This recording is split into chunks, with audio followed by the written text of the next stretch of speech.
Jordan Henderson, stand up and take a bow, son, because without you, I sincerely doubt we'd have beaten Malta today. At the very least, it would have been a lot harder because no one apart from you created a thing. He was involved in both goals. The first was a cross for Liverpool teammate Daniel Sturridge to header in.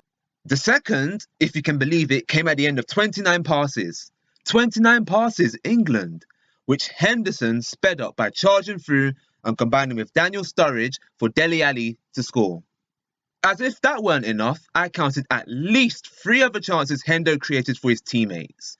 The first being the pass to Lingard, who skied it over the bar.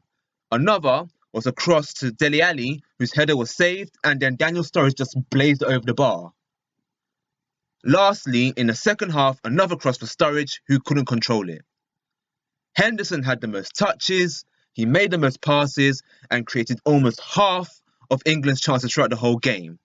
Here are 4 words I thought I'd never say.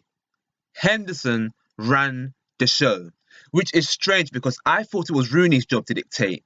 Yep, that's right, and getting him at jabs on Rooney's very early in because he disappointed. All I know is Henderson stepped up, so he gets a 9 out of 10. He doesn't get full marks because he slacked off a bit in the second half, which inevitably meant that England slacked off as well. The next 4 players are getting 7 out of 10 for being busy, if not slightly wasteful, but I'll say them in the order that they impressed me. Starting with Dele Alli, he was by far the worst in terms of build-up play out of the 4 I'm about to mention, but football is about end product, and he got a second goal which put the game beyond Malta's reach. Also, whilst Theo Walcott was doing his best Casper impression and Daniel Sturridge kept on coming deep, Ali kept in and around the box trying to get on the end of things. Glenn Holder was right though. Ali could have easily had a hat-trick had he been more accurate on Henderson's cross and kept his composure for Rashford's cross too.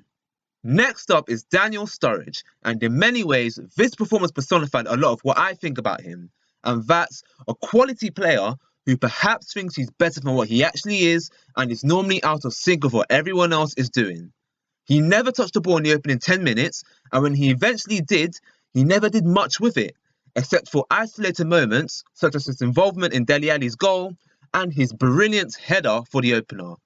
Now, the pundits criticised him for coming deep, but I thought that was smart. Against a defence that's going to swallow you up whole like Malta, just hanging up there isn't the smartest plan. By coming deep, he was in theory creating angles for 1-2s which open up space.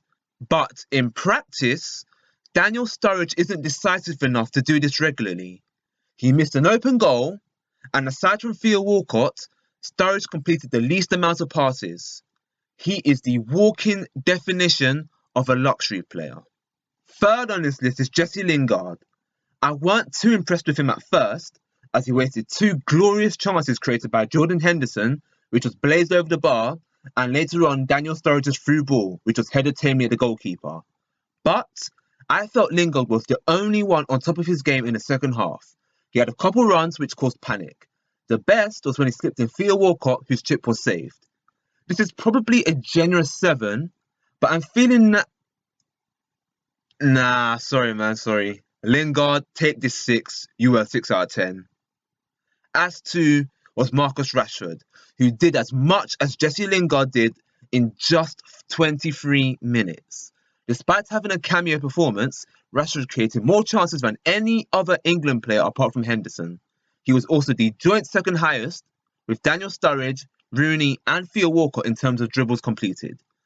Only Dele Alli got past more people. Speaking of Ali, he really should have converted Rashford's cross at the end. To have done all of that in just 23 minutes is amazing. But he only gets a 6 because it was a cameo. Now, all of the defenders and Joe Hart get a 6 because they didn't have to do too much, which only leaves 2 players who got below a 6. Wayne Rooney, after only 2 minutes, when he misplaced a pass and then miscontrolled the ball which led to a counter-attack, I thought, here we go. This could be Iceland all over again. That didn't turn out to be the case, and Rooney recovered. He didn't make any more noticeable mistakes, but that's largely because he didn't do anything noticeable. Apart from a good shot, which was well saved, all he did with his 133 passes and 177 touches was create one chance. 5 out of 10 for the captain. However, as bad as Rooney was, at least he didn't hide. Theo Walcott had the second least touches, yet lost the ball more than anyone else apart from Dele Alli. He made the least passes and was the only guy in the whole freaking game to be offside. He had one shot, which was a one-on-one with the goalkeeper, and it was weak. Now, I know this type of game doesn't suit Walcott, but if that's the case, he just isn't international quality then. I think it's great that Gareth Southgate picked a player in form, and with Sterling and Lallana out, this was a chance for Theo Walcott to stake a claim. With a 3 out of 10 performance, he staked the claim on the bench. What did you guys make of the England game? Did Sturridge, Lingard and Walcott do enough to return their places for when Kane, Sterling and Lallana come back? And what about Bertrand? He limped up with a hamstring injury, leaving Danny Rose as the only left back available. Let me know what you think in the comment section, and please don't forget to subscribe.